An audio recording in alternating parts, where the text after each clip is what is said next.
I'm 35, or like showing off like, yeah, I'm over 30.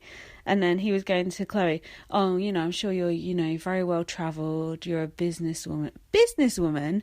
Look at it. Sorry. I don't mean to. She's got Michael Jackson's nose. She can't fucking breathe properly out of her face. She can't speak properly. I'm sure she couldn't speak properly anyway, because she's Geordie. So sorry if I've got any Geordie listeners, but you must be sorrier having this thing representing you. Businesswoman? Come on, Callum. God. She's no businesswoman. But it did seem like Callum was like flirting with her a little bit, right? Until, Sausage Gate coming up soon. James Jordan seems to be quite enjoying himself in hell. James Jordan, I think, just is like happy not to be, helping Gary Busey out to the toilet, to be honest. Sausage Gate. So Chloe threw a sausage at Callum. I'm not really sure why. He's like, hey, don't throw sausages at me. He's like, well, let this one pass. And then smiled at her, but he looked really evil. Like, he looked like he was, like, properly seething about it. And she's just, like, pretending, not to understand English, because she probably doesn't. But he got really mad about that sausage throwing. I think it was probably because he was already mad about her saying he had Batman on his jumper. And, his jumper's worth a few £100, so... respect it. Don't throw sausages at it, okay? I'm sure she's taken that on board, learnt her lesson, and nothing like that will ever happen again. I quite like those outfits that they're making people wear in hell. They're all right. Look a bit like that jacket that Ray J was wearing last week, the shredded up one. Do you remember Ray J? No, me either. Colleen's in the diary room crying about Jedward. Ugh, she always needs an enemy, doesn't she? But why don't the public like me? Why did the public think I'm two-faced? Why? Why am I being perceived this way? They only see 41 minutes a day, etc. Shut up, Colleen. In fact, the only thing I have perceived of Colleen is her moaning about public perception, which is ironic, because which came first? The bad public perception, or Colleen being worried about the public perception? Oh my God. It's like looking in a mirror, in a mirror, in a mirror. I just can't work it out. What happened next? Oh, they're all going, don't dive into the pool, Chloe.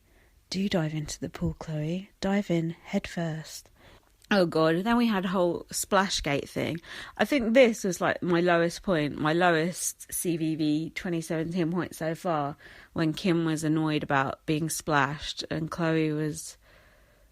not understanding, and then the one from The Apprentice was piping up. It was like, I don't like any of these people.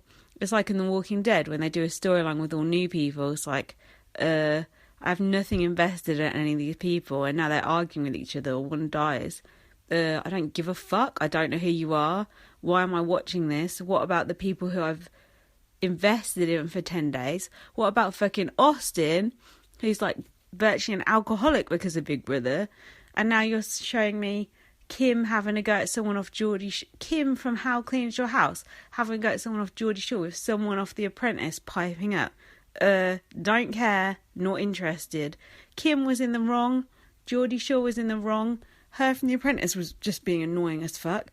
No sympathy on any side whatsoever. They're all being absolute twats. And then Nicola tried to take charge. And James C was sat there looking like, he looked like he wanted to dive into the pool head first. Then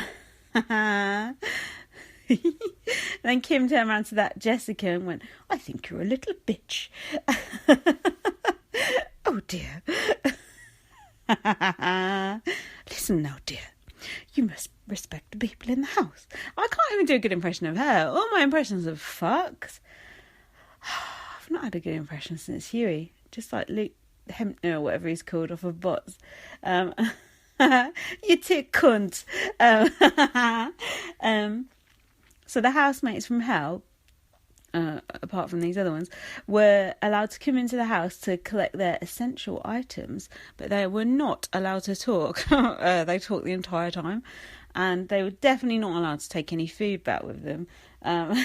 Jedward immediately got all the hairspray. That is an essential item, I must admit. Spencer and James started smashing eggs, not really sure why. James Jordan nicked some hula hoops. Big Brother had no control whatsoever. They called James Jordan to the diary room, and they're like, James Jordan's just sat there eating as they're talking to him. You shouldn't be allowed to eat in the diary room. And then they're like, do you understand what Big Brother has said to you? And he's like, no, we didn't hear you, honestly.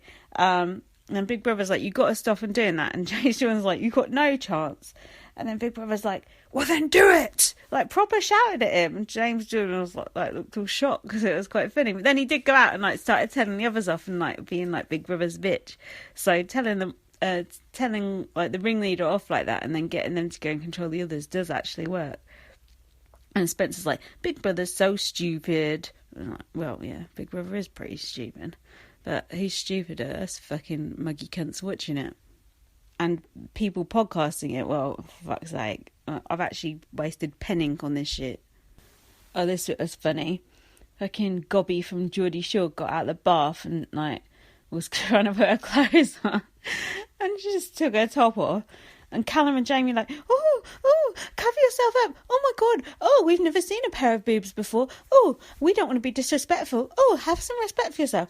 Look, bitches, if she doesn't care, what the fuck do you care for? She's getting her fucking boobs and fanny out and whatever on Geordie Shore. What do you care if she's got her boobs out in front of you? Just enjoy the fucking show. Stop trying to pretend that you care about women and you care about women's self-respect and you see women in any way equal to your little fucking selves.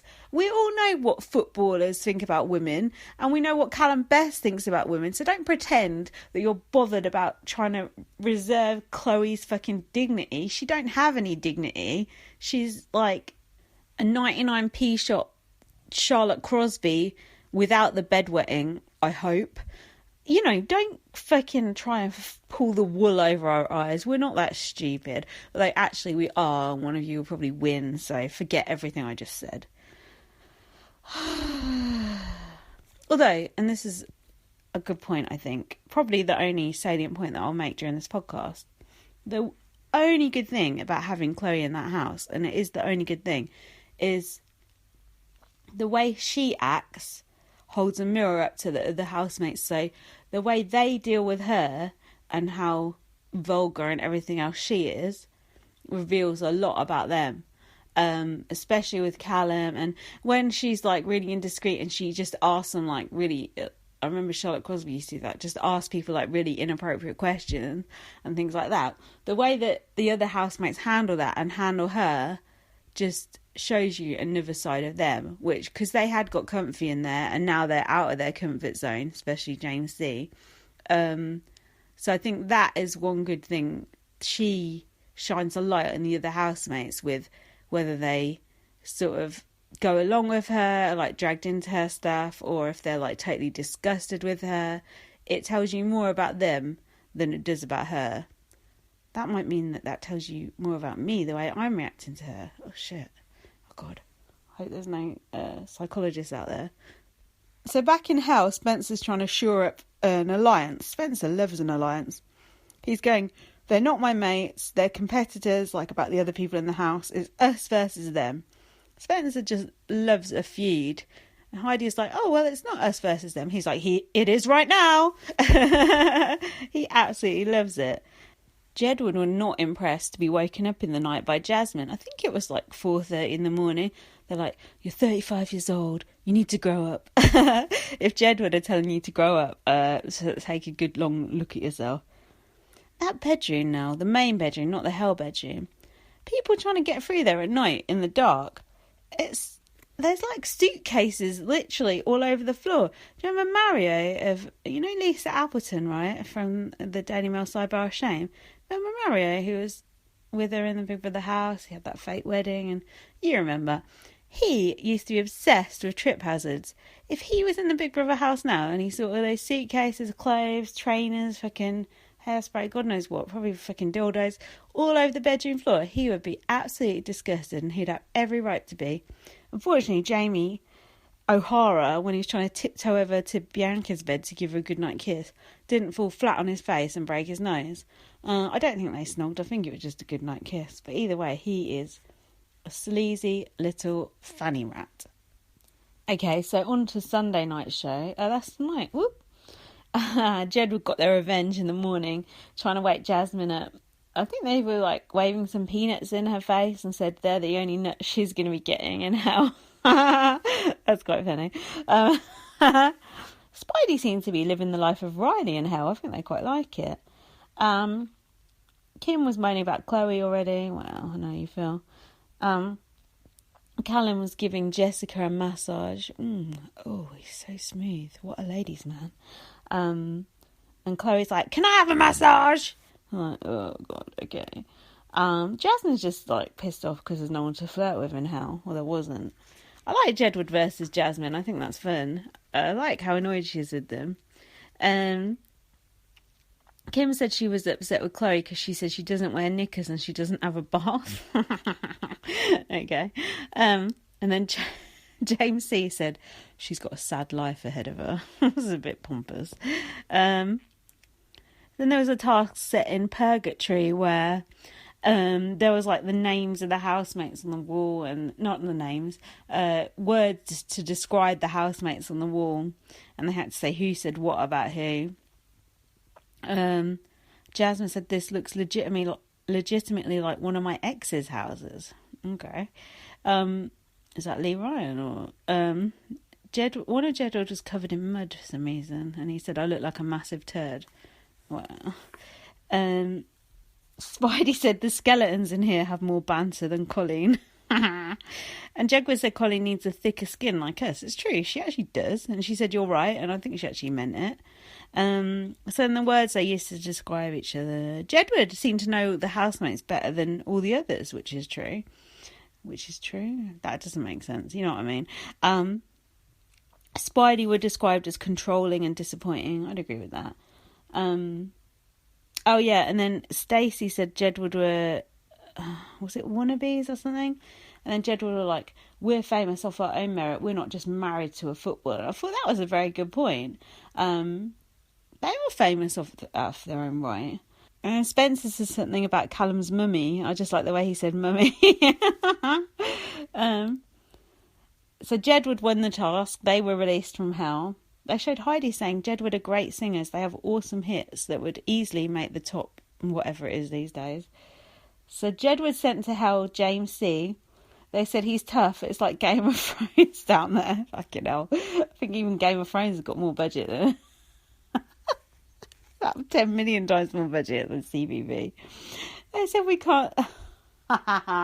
They said we can't send Callum down because his hair's brand new and it might fall out. Zing. Jedward to win. And James C, I think, was just fucking grateful to go to hell. I think he was desperate to get there. And Jedward immediately grasped Colleen up for saying Bianca's had it easy. Oh, when James went into hell, he was just like, oh, I'm so glad to see you guys. It's like he was like come out of like war zone or something. They're like, oh, what's going on there? What do you think to the new housemate? It's like, gross. That girl from Geordie Shore is gross. And there's some woman from The Apprentice. She's not much better. Just the look on his face. He looks absolutely disgusted. It was good. And then they're like, oh, what about Kim? He's like, she's all right, but... And then just made the international sign for talking too much. And you could tell he fucking hates her as well. He just wanted to say something nice about someone. He just summed up, like, my entire podcast in about 3 lines. And you can say, oh, James does nothing, James says nothing, James C. But just that was just... Because you could see it all over his face when he was in there. When he actually got the chance to say it was good. Also, why are they drinking beer in hell? You shouldn't be allowed to drink alcohol in hell. That's ridiculous. All alcohol should be banned in hell. You should have to drink, I don't know, like flaming hot Sambuca? No, because that's alcoholic. Oh, no, forget it. So then they had a task where James, Jordan, Stacey and Jasmine were like padlocked to something in hell. That was quite funny when they were like chucking blood down and hearts and that. But they should have chucked it like directly at them. They were chucking it like just into the middle of the room, like not directly at them. That was annoying. So James won.